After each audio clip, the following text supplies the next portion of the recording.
I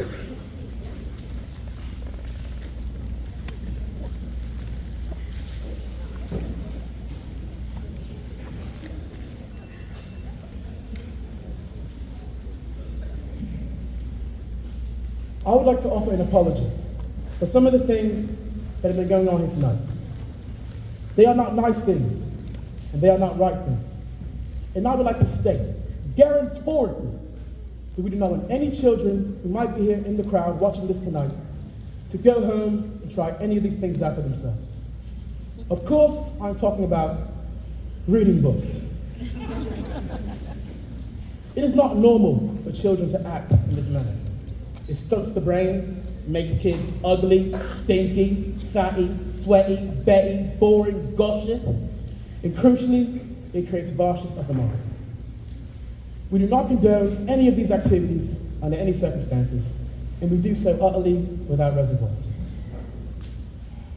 Just out of curiosity, from a show of hands, who in the audience has read a book here?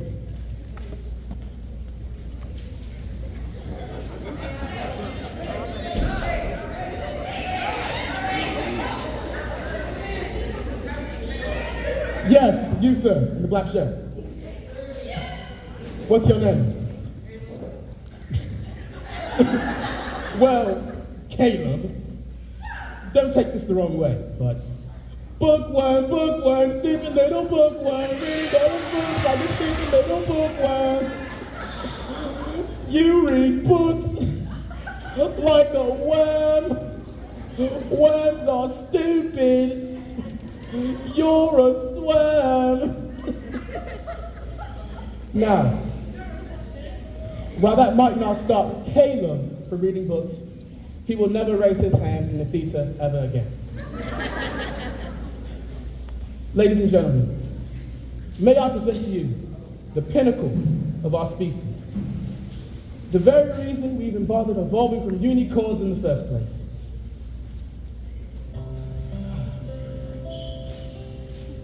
Somewhere on a show I heard that a picture tells 1,000 words. So telling, if you bother to take a look, it's the equivalent of like lots of books. All I know I learnt from telly, this big beautiful box of facts. If you know a thing already, baby, you switch the channel over just like that. Endless joy and endless laughter, folks living happily ever after. All you need to make you wise is 23 minutes plus advertisements. Why would we waste our energy turning the pages 1, 2, 3 when we can sit comfortably on our lovely bumper leaves, watching people singing and talking and doing stuff? All I know I learned from telly. The bigger the telly, the smarter the man. You can tell from my big telly just how clever of a fella I am. Take it away, daughter.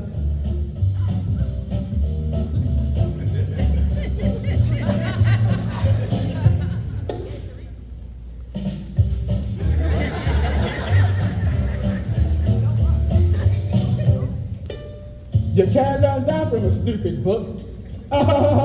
All I know I learnt from telly, what's a thing and what's a buy. Now I was pretty smart already, but now I'm really smart, very smart. Endless content, endless channels, endless chat on endless panels. All you need to fill your muffin without having really think or nothing. Why would we waste our energy trying to work out Ulysses when we can sit comfortably on a lovely bumper leaf, watching slightly famous people talking to really famous people? All I know I learned from telly. The bigger the telly, the smarter the man. You can tell from my big telly just how clever of a fella I am. Who the Dickens is Charles Dickens? Mary Shelley? Oh, she sounds smelly. Charlotte Bronte? Do not want to. Jane Austen, incompossible. James Joyce, doesn't sound nice. Ian McEwan, I feel like stewing. William Shakespeare, Moby Dick. Hey, easy, Grandma. All together now. All I know, I learned from telly. The bigger the telly, my other man. You can tell from my big telly what a very clever fella I am. All right.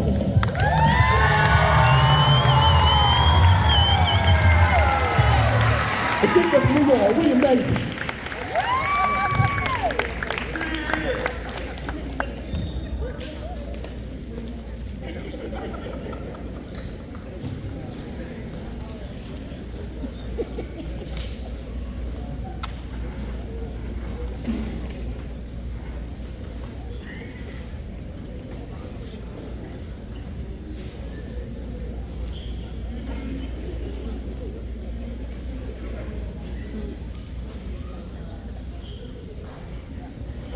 Matilda, oh thank goodness you are here. I have been dying to hear the next part of the story. I haven't slept a wink. Mrs. Phelps, where's the revenge section? What? Matilda? Is there a child at school who's behaving like a bully? Well, not a child exactly. Oh, so you want to hear the next part of the story? What are we waiting for? As they prepared themselves for the most dangerous feat that had ever been performed, the acrobat gave her husband a kiss. Smile, we've done this 1,000 times. First, I escape from the cage, lean out, catch you with one hand, grab the fire extinguisher with the other, and put out the flames on your specially designed dress before they reach the dynamite in your hair and blow your head off. Ah! Sorry. Go on. The trick started well. The moment the dress was set alight, the acrobat swung into the air. She hurled over the sharks and spiky objects. Suddenly, the padlocks pinched open and the huge chains fell away.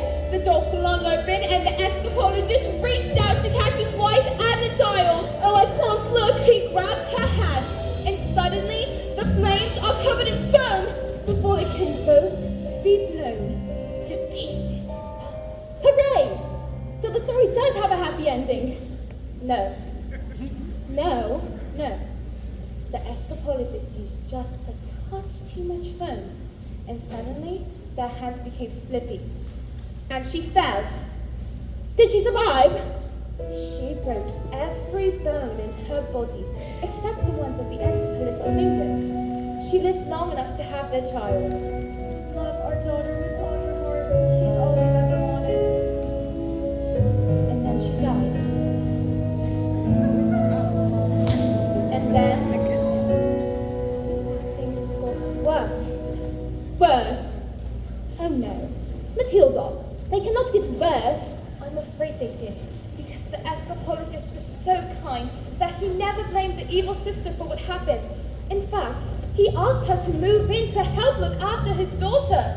But the aunt was nothing but cruel to the little girl, beating her if she ever did anything wrong, but always in secret, so that the escapologist never suspected a thing. Let's call the police! Mrs. Phelps, it's just a story. What? Oh yes. Sorry. I'd better go.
the branches that I need to reach to climb the trees you get to climb when you're grown up. And when I grow up, I will be smart enough to answer all the questions that you need to know the answers to before you're all grown up.